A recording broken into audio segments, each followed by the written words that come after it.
So, for those that are new to syndications and funds, what's the difference between the two? Most people think of them as two separate kind of topics. Really, we're talking about the same thing. Kind of on top of this layer is what's a security.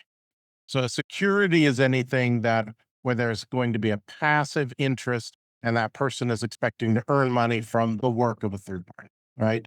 And so most people think of a syndication as there being one asset and a fund there being more than one asset. That's the general breakdown that people.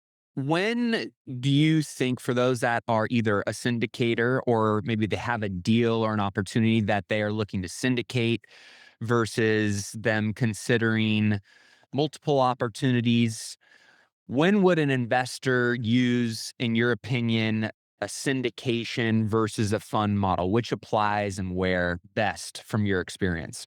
So typically it depends on the number of assets we're talking about, right? If there's one asset versus multiple assets. The other kind of considerations that we think about is what's the lifeline look of this project? Are we going to be having assets come and go? Are we going to be having investors come and go? That's all going to change on whether or not we're going to kind of call it a syndication or a fund. From a legal distinction point of view, there really isn't.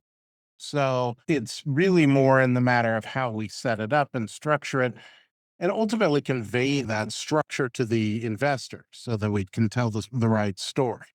Because if they're getting a fund, that's one set of things that the investors are thinking about. Hey, I'm going to take some money and I'm going to go buy some stuff. Or versus a syndication is more, okay, give me some money and I'm going to go buy this thing, this 123 Main Street or it's this other asset. The difference in the paperwork really is more, how do we tell the right story to the investors so that they can kind of understand it as quickly as possible?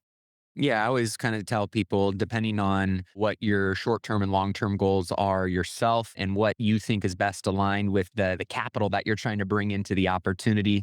Syndication, like you said, being more of a one off opportunity. Here's exactly what we're buying, and here's the structure. And obviously, the fund being more of, we're pooling these funds, and this is our investment thesis that we're going to go out and try and buy these assets or opportunities and spread out those funds across multiple opportunities over time.